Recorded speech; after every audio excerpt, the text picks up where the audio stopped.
आतिशी जी, वो कह रहे हैं कि कानूनी बाध्यता हो जाती, मतलब वो संवैधानिक बाध्यता हो जाती, अगर आप विधानसभा भंग कर देते फौरन चुनाव हो जाता। देखिए, अजय आलोक जी परेशान हैं क्योंकि इनका बहुत बड़ा षड्यंत्र आम आदमी पार्टी अरविंद केजरीवाल जी ने फेल कर दिया। पिछले 10 साल से ईडी और सीबीआई का प्रयोग करके सरकारें गिरा रहे थे, विधायकों की खरीद फरोख्त कर रहे थे, ऑपरेशन लोटस के माध्यम से कर्नाटका में, मध्य प्रदेश में, गोवा में, अरुणाचल में, मणिपुर में विधायक तोड़ तोड़ के जेल की धमकियां दे दे के इन्होंने अपनी सरकारें बनाई हैं। अब यही प्रयास वो विपक्ष में की सरकारों के साथ कर रहे थे कि एक एक करके हर विपक्ष के मुख्यमंत्री को गिरफ्तार कर लो। पहले हेमंत सोरेन जी को गिरफ्तार किया, उसके बाद अरविंद केजरीवाल जी को गिरफ्तार किया था। अगर अरविंद केजरीवाल जी इस्तीफा दे देते, जब इन्होंने भारतीय जनता पार्टी की ईडी सीबीआई इनके तोता मैना ने गिरफ्तार किया था, तो अगला नंबर ममता बनर्जी के था। ये ममता बनर्जी को गिरफ्तार करते, ये सिद्धरमैया को गिरफ्तार करते, ये पिनरी विजयन को गिरफ्तार करते, ये स्टालिन को गिरफ्तार करते, सिद्धरमैया जी की बात कर रहे हैं, लेकिन वो लोग साथ ही नहीं दे रहे आपका। एक एक करके आतिशी जी, कांग्रेस पार्टी साथ ही नहीं दे रही आपका। एक एक करके सारे विपक्ष के नेताओं को, एक एक करके सारे विपक्ष के नेताओं को गिरफ्तार करते ये लोग। ये इनकी इच्छा थी। आतिशी जी, अरविंद केजरीवाल जी ने 7 महीने जेल से सरकार चलाई, बिल्कुल चलाई। अरविंद केजरीवाल जी आज भी जेल से बाहर निकलने के बाद सरकार चला सकते हैं, उन पर कोई प्रतिबंध नहीं है। लेकिन अरविंद केजरीवाल जी ये जानना चाहते हैं दिल्ली के लोगों से कि क्या दिल्ली के लोगों को उन पर भरोसा है, क्या दिल्ली के लोगों को उनकी ईमानदारी पे भरोसा है, क्या दिल्ली के लोगों को उनके काम पे भरोसा है। इसलिए अरविंद केजरीवाल जी ने आज इस्तीफा दिया है। अजय आलोक जी, आपकी पार्टी में होती हैं ये मुख्यमंत्री की कुर्सी के लिए, आप एक मुख्यमंत्री को अपने कह के देखिए कि उनमें ये हिम्मत है कि ये जनता में जाके कहें, इतने चुनाव आ रहे हैं, कहेंगे कि आपके हरियाणा के मुख्यमंत्री चुनाव प्रचार में कहेंगे कि अगर मैं ईमानदार हूं तो मुझे वोट दो वरना मत दो? क्या कहेंगे आपके मध्य प्रदेश के मुख्यमंत्री? क्या कहेंगे आपके अलग अलग राज्यों के नेता? हिम्मत है क्या उनमें? नहीं है, क्योंकि जहां जहां आपकी सरकार है वहां पे एक एक इंसान को पता है कि कितनी भ्रष्टाचार है, कैसे पुल गिरते हैं, कैसे स्कूल टूटते हैं। आशुतोष जी, अच्छा सुनिए ना, सुनिए आतिशी जी, सुनिए। ये बात इतनी कट्टर निर्लजता से सिर्फ अरविंद केजरीवाल ही बोल सकते हैं। कट्टर ईमानदार नहीं, कट्टर निर्लज, कि जाके जनता के कर मुझे ईमानदार समझते हो तो वोट देना। अरे नहीं दिया लोकसभा में, बार बार तो याद दिला रहा हूं, याद ही नहीं करती हैं। बोल रहे हैं विधानसभा भंग करवाए थे, उसको भी नहीं याद करती हैं आप। कन्वीनियंस के हिसाब से क्वेश्चन पिकअप कर रही हैं। लालू यादव भी कहते हैं यहां बिहार में, तेजस्वी यादव भी कहते हैं हमने बहुत ईमानदारी से काम किया। लालू यादव के साथ तो आप हाथ पकड़ के फोटो खिंचवा रहे थे, कट्टर ईमानदार लोग, है ना। तो बेसिकली कट्टर ईमानदार नहीं है, कट्टर निर्लज है अरविंद केजरीवाल, जो झूठ भी इतना सफा आंख देख के बोलते हैं। भाई दिवे, अभी इस्तीफा देंगे तो किससे कंपेयर करेंगे? 2014 में तो बोला था पूर्ण प्रसून जी को कि मुझे शहीद भगत सिंह के सैक्रिफाइस से बड़ा सैक्रिफाइस दिखाना। इस बार किसको, चंद्रशेखर आजाद को पिकअप किया है क्या? ये भी बता दीजिए हम लोग के लिए, आसान रहेगा। क्योंकि चर्चा तो चाहती है ना कि आज कल खाली चर्चा अरविंद केजरीवाल पे रहे, परसों जब तक इस्तीफा नहीं दें वही हो जाएगा। ठीक है, मैं लौट रही हूँ उस पर, लेकिन तीन रैपिड फायर क्वेश्चंस हैं। एक बार आतिशी जी के लिए, महात्मा गांधी की एक लाइन और महात्मा गांधी की आत्मा तो अभी भी स्वर्ग में रो रही होगी। शराबबंदी का घोटाला करने वाले सीधे आके मेरी समाधि पर बैठ जाते हैं। क्या हरियाणा के मुख्यमंत्री कहेंगे क्या कि अगर मैं ईमानदार हूं तो मुझे वोट दो, अगर मैं ईमानदार नहीं हूं तो मुझे वोट दो? हालांकि वो जमानत, हम लोग ईमानदार हैं, हम लोग ढोल नहीं पीटते हैं। मुख्यमंत्री भी केंद्र सरकार में मंत्री हैं। ठीक है, वो जमानत पे बाहर कहिए ना, मांगिए तो सही, पूछिए तो सही, देश की जनता से पूछिए तो सही, हरियाणा की जनता से। हिम्मत है तो पूछिए। ठीक है, आतिशी जी एक रैपिड फायर आपके साथ कर रहे हैं, एक एक लाइन में जवाब दीजिएगा। क्या आतिशी जी अगली मुख्यमंत्री बन रही हैं? कई लोग आम आदमी पार्टी के नेता आपका नाम ले रहे हैं, क्या आतिशी जी अगली मुख्यमंत्री बन रही हैं? आने वाले कुछ दिनों में हमारे विधायक दल की बैठक होगी, उसमें जो भी फैसला होगा वो पार्टी लेगी। क्या एक नॉन विधायक भी मुख्यमंत्री बन सकता है? आप ही की पार्टी के कुछ नेता सुनीता केजरीवाल का नाम ले रहे हैं, क्या यह मुमकिन है कि कोई ऐसा व्यक्ति जो अभी विधायक नहीं है वो सीएम बने?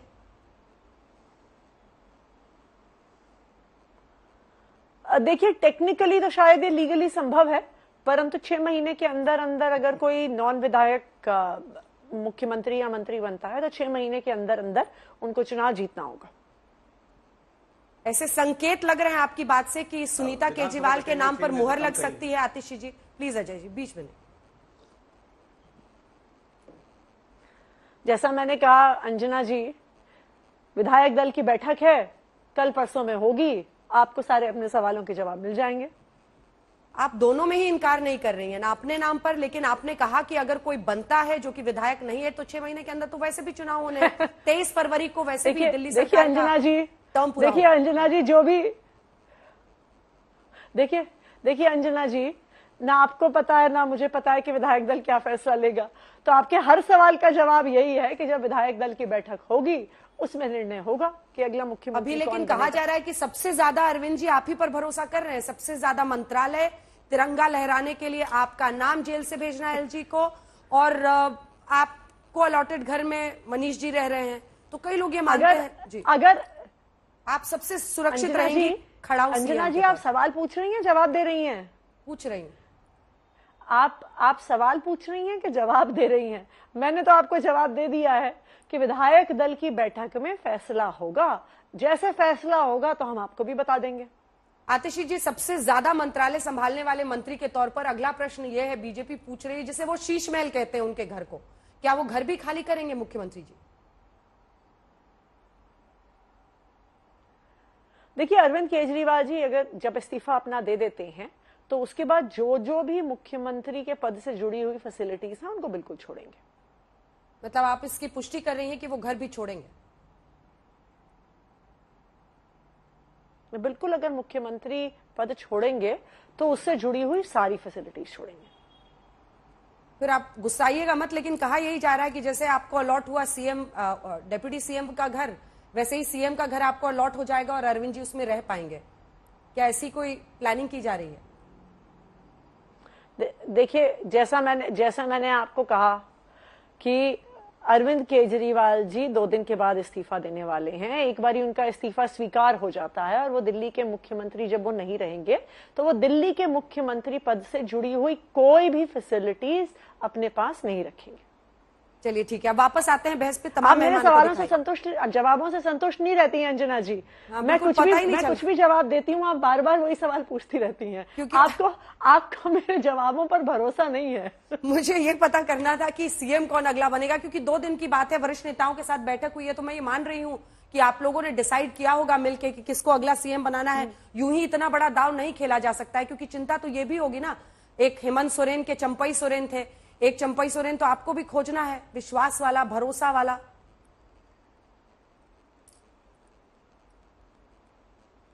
देखिए हमारे यहाँ जो भी फैसला होगा वो विधायक दल ही लेगा। ये आपकी रची हुई मनोहर कहानी है कि पहले डिसाइडेड होगा, ऐसे होगा वैसे होगा। विधायक दल तय करता है कि विधायक दल का नेता कौन होगा, और वही व्यक्ति जाके फिर मुख्यमंत्री बनने के लिए जो भी पत्र स्टेक क्लेम करते हैं। यही संवैधानिक प्रक्रिया है और यही संवैधानिक प्रक्रिया से आम आदमी पार्टी का विधायक दल अपना निर्णय लेगा। ठीक है आशुतोष जी, उन्होंने कहा कि मैं जवाब से संतुष्ट नहीं हूं, लेकिन क्या आप इन जवाबों से संतुष्ट हैं? आप क्या समझ पाए? ऐसा लग रहा है वो संकेत दे रही है सुनीता केजरीवाल बन सकती हैं, क्योंकि 6 महीने के अंदर उनको चुनाव लड़ना होगा उन्होंने कहा, और फिर घर भी बरकरार रहेगा। लेकिन क्या ये मॉडल, ये लालू मॉडल सूट करेगा अरविंद केजरीवाल की छवि को? अंजना जी, मेरे पास कोई जानकारी नहीं, लिहाजा मैं पतंग उड़ाना पसंद नहीं करता और मुझे पतंग उड़ाना आता भी नहीं। जब पतंग उड़ाने की कोशिश की वो पतंग कट गई मुझसे, तो इसलिए मैं उस डिबेट में नहीं पढ़ूंगा। हाँ, लेकिन एक बात ये सच है कि जब अरविंद जी ने ये कहा है कि अगले 48 घंटे के अंदर नया मुख्यमंत्री होगा, वो इस्तीफा दे देंगे, तो जाहिर सी बात है दिल्ली को एक नया मुख्यमंत्री मिलेगा। अब वो मुख्यमंत्री विधायक दल में से कोई होता है, विधायक दल के बाद से होता है, ये तो उनको ही तय करना है। एक बात बिल्कुल स्पष्ट है, तय सिर्फ और सिर्फ अरविंद केजरीवाल को करना है, किसी दूसरे व्यक्ति को नहीं करना है। ये विधायक दल की बैठक होगी, ये सारी चीजें हमने भारतीय जनता पार्टी में भी सुनी है, ये सारी चीजें हम कांग्रेस में भी सुनते हैं, ये सारी चीजें हम हिंदुस्तान की सारी राजनीतिक पार्टियों में करते हैं। ये जो ढकोसला एक विधायक दल चुनेगा, मैं इसको कतई नहीं मानता, और सिर्फ आम आदमी पार्टी के संदर्भ में नहीं, सारी पॉलिटिकल पार्टी के संदर्भ में यही नियम लागू होता है। पहले से तय होता है, उसके बाद विधायकों के सामने एक प्रस्ताव रखा जाता है और उसके बाद फिर उसको सेकंड किया जाता है और फिर हर्ष ध्वनि से उसको एक्सेप्ट कर लिया जाता है। आतिश जी, इसका एक छोटा सा जवाब आपसे, वो सीधा कह रहे हैं कि ये ढकोसला है, हर पार्टी में ऐसा ही होता है, और आपकी पार्टी में भी हाई कमांड कल्चर आ ही गया है। अरविंद केजरीवाल से शुरू और वहीं पर खत्म होती हुई आपकी पार्टी दिख रही है। बाहर आने के बाद इस्तीफा दे रहे हैं और आप लोगों की जुबान से आम आदमी नहीं, सिर्फ अरविंद केजरीवाल ही आज निकल रहे हैं। देखिए, अरविंद केजरीवाल जी आम आदमी पार्टी के नेता हैं। अरविंद केजरीवाल जी दिल्ली के लोकप्रिय मुख्यमंत्री हैं। अभी मैं इस कार्यक्रम में आने से पहले अपनी विधानसभा क्षेत्र में एक उद्घाटन में थी। वहां पे जो महिलाएं हैं उन्होंने मुझे बताया कि हमने अरविंद केजरीवाल की रिहाई के लिए व्रत रखे, मन्नतें मांगी, आंखों से आंसू रोए। क्यों? क्योंकि दिल्ली के लोग अरविंद केजरीवाल से प्यार करते हैं। दिल्ली के लोगों को अरविंद केजरीवाल पे भरोसा है। तो बिल्कुल अरविंद केजरीवाल हमारे पार्टी के नेता हैं। अरविंद केजरीवाल वो व्यक्ति हैं जिन्होंने देश की राजनीति बदली है। अरविंद केजरीवाल वो व्यक्ति हैं जिन्होंने फ्री बिजली, पानी की सप्लाई, अच्छे स्कूल, अच्छे अस्पताल दिए हैं। तो हम क्यों अरविंद केजरीवाल का नाम ना ले? आशुतोष जी, आप हाथ उठा रहे थे। देखिए, इसमें तो कोई दो राय है ही नहीं कि अरविंद केजरीवाल आम आदमी पार्टी के सबसे बड़े नेता नहीं, बल्कि उनकी वजह से आम आदमी पार्टी, इसमें कोई प्रश्न ही नहीं उठता। ये तो मैं जो सवाल कर रहा हूं, मैं ये कर रहा हूं कि सिर्फ आम आदमी पार्टी का प्रश्न नहीं, आलाकमान कल्चर आज की तारीख में हर पॉलिटिकल पार्टी में उनके जो सर्वोच्च नेता हैं, अगर वो पद छोड़ते हैं, जैसे नीतीश कुमार ने पद छोड़ा, तो नीतीश कुमार ने जीतन राम मांझी मुख्यमंत्री बन सकते थे क्या? और क्या जयललिता के बाद ओपीएस मुख्यमंत्री बन सकते थे क्या? कौन उनको बनाता? या जिस तरीके से हेमंत सोरेन के बाद पंचायती सोरेन, हिंदुस्तान के इतिहास में सिर्फ 2-3 ऐसे उदाहरण है कि जब पंडित जवाहरलाल नेहरू की मृत्यु हुई तब मोरारजी देसाई और लाल बहादुर शास्त्री के बीच में शक्ति परीक्षण हुआ, मोरारजी देसाई हार गए। लाल बहादुर शास्त्री की मृत्यु के बाद इंदिरा गांधी और मोरारजी देसाई के बाद फिर शक्ति परीक्षण हुआ, फिर मोरारजी देसाई हार गए। और 1989 में विश्वनाथ प्रताप सिंह के नाम पे काफी कंट्रोवर्सी हुई, लेकिन अंत में वो बन गए। इसके अलावा मुझे कहीं कोई इतिहास भी याद नहीं पड़ता जब पार्लियामेंट्री पार्टी ने, या फिर हाँ, आलोक जी कह सकते हैं कि जब महात्मा गांधी के जमाने में सरदार पटेल के नाम पे पार्टी चाहती थी कि वो पार्टी के नेता बने, तब जवाहरलाल नेहरू का नाम आया था। वो भी एक तरीके आलाकमान कल्चर का हिसाब था। तो ये कहना कि पार्टी चुनेगी, विधायक दल चुनेंगे, मैं इसको यकीन नहीं मानता। वही मुख्यमंत्री बनेगा जिसको अरविंद जी चाहेंगे, और कहीं पूरी पार्टी में चूं तक नहीं रहेंगी, कहीं विद्रोह की एक आवाज तक भी नहीं आएगी।